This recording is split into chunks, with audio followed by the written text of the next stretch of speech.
আসসালামু আলাইকুম। আপনারা দেখুন আপনাদের ভালোবাসার চ্যানেল রাসেল অ্যাপোলিস্ট। তো আপনাদেরকে আমি জেপি সম্পর্কে দুইটি ধারণা দিছি, খাঁচার সেট এবং কিছু গুরুত্বপূর্ণ তথ্য। তো আসলেই এই জেপি পাখিগুলো আসলে একটা সেন্সিটিভ পাখি। এগুলো পাখিকে আপনি যত বিরক্ত করবেন তত আপনার জন্য ক্ষতি বয়ে আনবে। তো এদেরকে সবসময় নিরাপদে রাখবেন, খাবার পানি এবং কি যা দিতে যতটুকু সময় লাগে ততটুকু সময় এদেরকে একদম নিরাপদ জায়গায় রাখবেন। এই দেখেন এই জোড়াটার বাচ্চা ডাকতেছে, ঠিক আছে। একটি বাচ্চা মোটামুটি সেই পাখিটি ডাকাডাকি করতেছে, আর এই যে পাখিটি মা পাখিটি ভিতরে আছে, ফিট করাচ্ছে, বসা আছে, এই অবস্থা।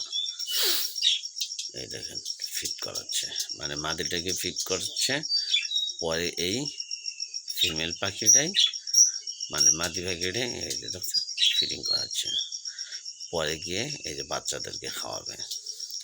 তো আমি একটা কথা বলবো, সেটা ছিল যে এদের যখন বাচ্চা ফোটা শেষ হবে তারপর বাচ্চাদেরকে কম স্পর্শ করবেন, বাচ্চাদের কাছে কম যাবেন। কারণ হলো আপনি যদি বাচ্চাদেরকে ধরেন বা হাতান, মানে স্পর্শ করেন, তাহলে এই পাখিগুলো এমন আছে সেন্সিটিভ বিষয়, সেটা হলো যে বাচ্চাগুলোকে খাওয়ানোও বন্ধ করে দিতে পারে। এরকমও হয়, এরা বাচ্চাগুলোকে ফিট করা বন্ধ করে দেয়, মানে খাওয়ানো বন্ধ করে দেয়। অতএব বুঝতেই পারছেন কতটুকু সেন্সিটিভ বিষয়। আপনারা এইদিকে নজর রাখবেন, কারণ এই পাখিগুলো মানে সাধারণ বাজিগারের পাখি যেমন হাড়িগুলো খুলে দ্রুত গতিতে পরিষ্কার করা যায়, ঠিক আছে, পরিষ্কার করে আবার লাগিয়ে দিলে দেখা যায় এরা বাচ্চাদেরকে যত্ন সহকারে খাওয়ায়। তো এইগুলো অত ঘন ঘন হাড়ি খুলে পরিষ্কার করতে যাবেন না, তাহলে আপনারই ক্ষতি হবে। কারণ অতিরিক্ত হাড়ি খুললে বাচ্চা যদি আপনি বের করে আনেন, তার পরবর্তীতে অনেক টাইমে দেখা যায় যে বাচ্চা থাকার অবস্থায় হাড়িতে ডিম পেড়ে দিতে পারে, ঠিক আছে। তো অনেক কিছু চিন্তা ভাবনা করবেন আপনারা।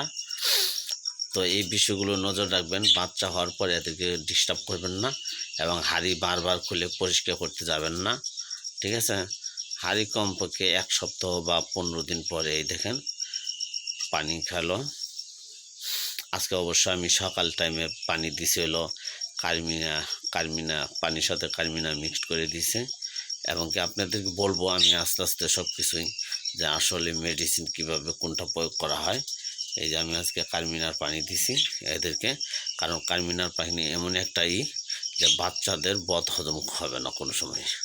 এই যে দেখেন বাচ্চাকে ফিট করাচ্ছে, ওই যে বাচ্চাকে ফিট করাচ্ছে।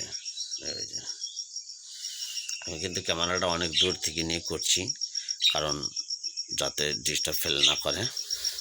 এই যে আবার ফিটের জন্য বের হয়ে গেছে, এই যে দুটি পাখি ভিতরে যায় বাচ্চাদেরকে খাওয়ায়। তো এই ছিল আজকের ভিডিও। আপনারা ভালো থাকবেন। আসসালামু আলাইকুম।